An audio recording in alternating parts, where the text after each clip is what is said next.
column that you can share labels, tags, forms. But previously you couldn't share, you didn't know if you'd already shared it or not. So people would end up sharing the same form or tags 5 or 6 times. So we're just going to go over labels and tags, how to see if you've already shared it, and just overall how to use them differently in each kind of use case. And that goes more for tags and labels. Forms, of course, are a standalone item, but tags and labels can get a little confusing. So I want to just clarify that. So let me go in here to Pipeline Manager, and we'll talk about labels first. So I'm going to go into a card here.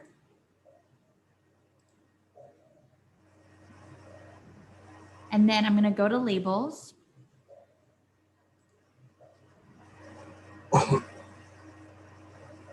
Let me just create a label.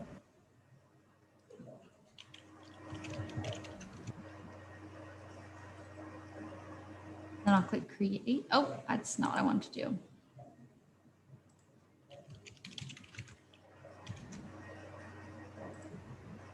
Okay, I'm going to share it with Gina here.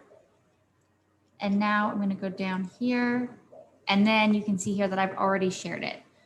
So previously this wasn't here. So just nice so that way you can see, because people will get, Gina will get a email for every time I share something with her. So I kind of get annoying and redundant when everybody keeps continuously sharing the same information over and over again. The same will go for tags. So just kind of a clarification, labels are for deal cards. It's for you to monitor your sales.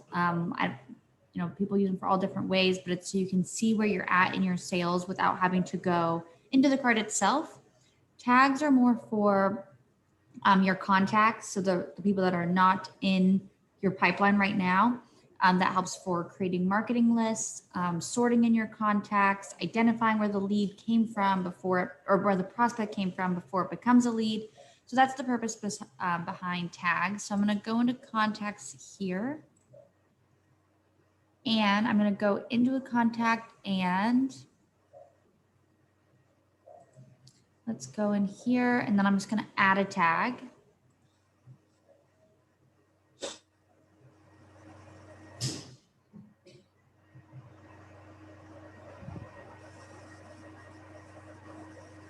All right. So let me go. Where are you? Okay. Let's add a tag here. Let's share it with Jake and click update. And then we'll go into here. Oh, wait, let me make sure I'm doing this now. It's okay. We'll share it with Jake. Oh. And then let me search for Alex and I'll go here. Oh, I don't know why it keeps doing that. And then it'll say the same thing previously shared. Additionally, this will go for the same for if we go into forms and I go to my forms list. I can share this form here. I'll share that. And then I'll go to share it again. This again.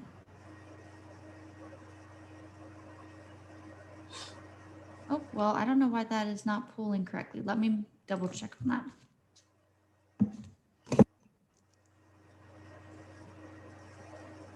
All right, so I'm going to check on why the forms isn't showing that it's being shared, because it should be. I don't know if I need to refresh the page, but I'll talk to the developers about that. Does anybody have any questions so far? Nope, not for me. No? I have a question, Amanda. Yeah. Because I asked this to the support about the email template. So let me share my screen.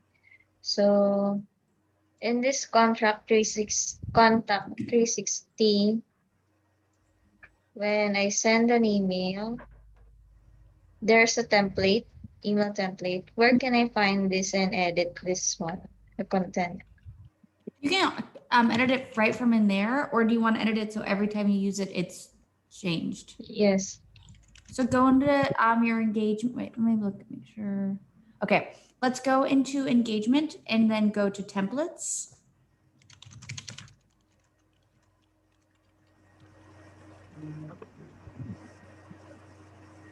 Do you know what the template was called? No, actually, I'm finding it here. Okay, I then can find it. what was that? I can't find the template here. Scroll up for me. Have you tried searching? Or maybe you renamed it? You know what it was, Amanda, because this is really my fault. I was trying to send an email to somebody that was on in the pipeline. Mm-hmm. So maybe that's it, that we didn't build the template yet. And Okay. maybe that's why we got that default message that she showed you. And do you guys have more success doing those by line of business? So if we quote somebody that we generated their lead on a cold call, do you do a different one for auto and a different one for home and specify them? I think that would be the way to do it, because what you would do is you would copy that template that you did for home or for auto that you already built out, copy it in the copied one. So let's say you're going to use that first one for home, copy the home, and then use the home template and just change it, whatever little micro changes that need to be made that's geared towards auto. If there is maybe an image in there that was for home, change it to like a image about auto. Because the bare bones of that template, I'm sure, are going to be same for each line of business with just a few minor tweaks. So you don't have to reinvent the wheel each time. Awesome. And it will work where we send a video with those two, right? That's what Stanley's doing, right? So the video has to be from YouTube. So it can't be saved on your local device. It has to be pulling from, if you upload it to YouTube. We do that because it increases your SEO, so your clicks and all that, if it takes them out of the website. Okay. Awesome. I did message Saloni, so to see what she can do in terms of that, possibly that integration in the future. But as of right now, that's all we do is pulling it from online.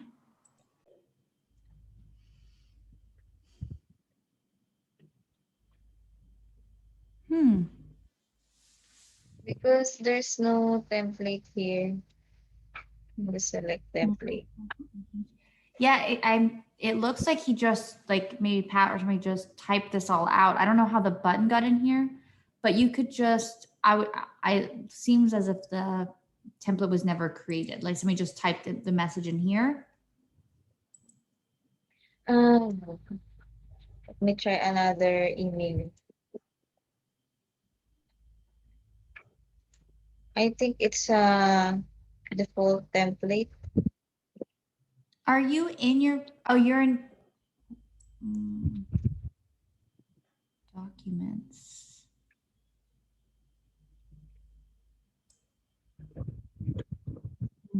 Okay, yeah, I think so every time you're going to email this person, are you saying this template's being pulled?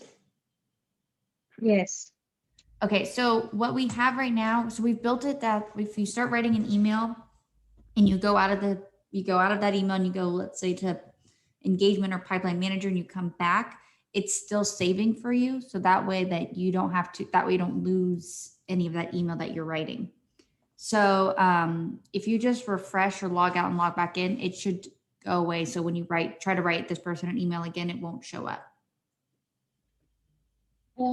I think no, because it was already here yesterday. Have you tried deleting it and then trying writing an email again? So I can delete it. Okay. Actually. Perfect. But we want it to be different template. Yeah, so you can we don't need to edit always. Yeah, I think what I would recommend then is just going into engagement, building out that template that you want, and saving it under a name that you guys that everybody remembers, and then it'll work just like the other ones where you just go to select template. Okay. Let's select template. Okay. And then, because like for myself, I've built a lot of templates that aren't necessarily like the marketing templates, they're just kind of like this where it looks more like it was handwritten. If you want to create one of those, then I'll show you where you can create more of just like a text-based template. Go into engagement and then go to templates. Don't go to email template builder yet. Go to templates. Perfect. Now go to add template here at the very top. And then this is where you can just add, and you can still add links, images, all of that. But this way it looks more just like a follow-up email or something. Is that kind of what you were looking for? Okay, I will check this one. And you can save it and then use it just like the other templates from email template builder. Okay. Thank you. Of course. What other questions do we have? Amanda, I just had a quick question. Hopefully it's not complicated, or hopefully I don't make it complicated. So we're under contacts. We're trying to upload a commercial list like of 800 prospects. And we want to somehow label them, tag them, so we can segment market to them. I know you can like choose stars. No, so what I would do is, do you have them in like a CSV or an Excel sheet? I don't have it right now, but yes, they are. Okay. So what I would do is I would make one of the column headers tags, Okay. and then put whatever you want that tag to be. We could XYZ or whatever you want it to be, and then just drag it so all 800 have that tag. Okay. And then when you upload it, there'll be a way. Let me show you. You said the column header would be tag. Yes. Okay. And if you ever need like something to reference, if you go here to upload data, there's an Excel sheet right here. Oh. So that you can see kind of like what, and kind of just an example. Okay. It will load. Can you see the Excel sheet? Yeah. Okay. So like tags here. Yeah. And then you could, so what I would do is I would put like, and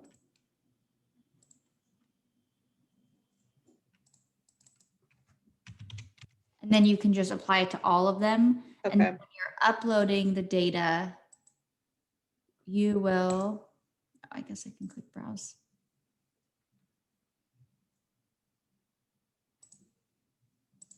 I will go here and then next steps, and then tag is right here. Okay. And then from here, you would also pick, you would have tag as an option. This Okay. just doesn't have tags in it, but there would be a tag option. Then you would just map them to one another.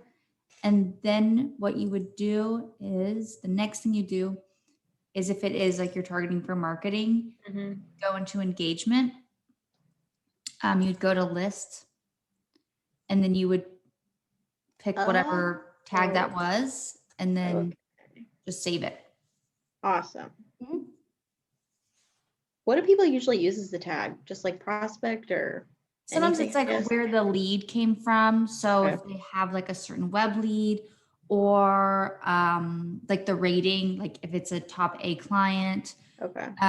yeah, and numerous things. Carriers, they're just kind of an easy way for people to identify what category they go into. Okay. That's awesome. Thank you. Yeah, of course. Amanda, did you ever get a follow-up or when you asked about comparative raters? Oh, like the timeline of that? Yeah. Or Process of signing up with you guys, so I'm just trying to get as much information. So I don't even really know what the tags or the labels are Okay. for. Lots of resources, so that, it'll make it a lot easier. We have a Facebook group that I highly recommend joining, that you can kind of get an easy understanding of what's going on, how others are using the system. So those use cases make it a lot more practical, instead of just like what it does, how people are using it. We also have online courses as well. So if you want to you can just always run through those. And all of that. So there's lots of different resources that we have on our end to make it easier to kind of adopt and understand everything. Okay, and so the PL rater, I know there's one other comparative rater you guys work with. And I Quote forget the Rush. name of it. Yeah, Mhm. and so they're not in Washington, so that really won't apply to us. But I think PL rater, do you know if they're in Washington? I do not. I don't know that. We could do some research and find out, but I'm not. I can check online. That they are. We talked about this yesterday, and I believe somebody, I think it was Andrew, he said that they're all over. Quick question about deal cards. Yeah. So you can place, this might be a little confusing for tag talk, but you can place what you guys also, I believe, call tags within an email or a text, and it's supposed to populate basically line of business or name of the client, whatever you want, right? Mm-hmm. So we're trying to use policy number and line of business on a cancellation pipeline. Your homeowners fill in the blank, policy number blank has a pending cancellation. Mm-hmm. So, but the problem is, I'm hoping you can show me how to associate that deal card with that client's particular policy, because we're getting back, it's not working, right? It's because it's not associated to a particular policy. So how do we associate the deal card to a client's, he might have 3 policies, 5 policies. Mm-hmm. How do we associate it to that particular policy so that it will populate, as an example, homeowner's policy number blank? Yeah. So if it is a deal card, I'm trying to think, because so they already have an account with you, correct? So, but then what's the deal card for renewal? So just as a reminder, so we're integrated with NowCert. So, right, all of our clients are in here. So we've got a pipeline for pending cancels. So we'll find the client, we'll open up a deal card, pop them in the pending cancel. And when you open the deal card, though, there's not a space that says, hey, what policy is this associated to? Okay. So you're going to want to, because the deal card is, the deal cards were originally built for like leads that there wasn't yet a policy or it was renewal. I think the best way to do it would be to go on the contact level instead of the deal card level to send this out. Because if you click on their name, like on the top, let me go back here. So I'm in this person's deal card, right? I would then click on their name where I see overview. These people are probably not going to have anything because it's a demo, but down here would be where the policies are that are attached to this person. Because the deal cards they're for like getting a policy, but they're not mapping, if that makes sense. Because it's more of just like you moving them through your sales funnel, but the policy isn't attached. It's attached to the contact. It's not attached to the card. Because this person could have a service card, a renewal card, all these. So I would use their contact as a way to do that.